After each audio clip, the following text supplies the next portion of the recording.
नमस्कार विद्यार्थी मित्र, नवोदय मिशन ऑनलाईन प्लॅटफॉर्म मध्ये आपले सर्वांचं स्वागत। पहा, आजचा आपला जो प्रश्न आहे तो जवाहर नवोदय विद्यालय प्रवेश परीक्षा 2018 ला या ठिकाणी विचारलेला प्रश्न आहे। या प्रश्नाला आपण सोडूया। एका फळाच्या दुकानात डझनाला 40 दराने म्हणजे एक डझन म्हणजे किती वस्तू असतात हे आपल्याला या ठिकाणी लक्ष द्यायला पाहिजे। एक डझन म्हणजे 12 वस्तू असतात। ठीक आहे, पुढे वाचूया।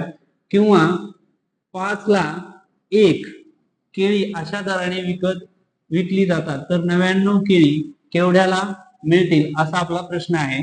तर या ठिकाणी काय करायचं, 99 केळीला आपण अगोदर डझनामध्ये रूपांतर करून घेऊया। म्हणजे याला भागिले 12 करलं, 12 पंचे 60, 12 चुकून 72, 12 या ठिकाणी 96 होईल।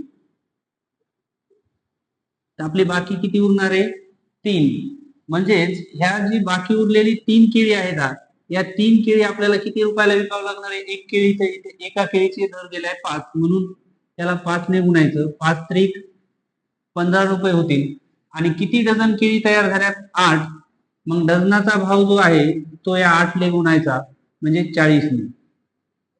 8 चौक 32, या ठिकाणी याचे पैसे होणार आहेत आपले 320 रुपये आणि 3 केळीचे 15 रुपये। या दोघांची जर बेरीज केली तर या प्रश्नाचं आपलं उत्तर येणार आहे।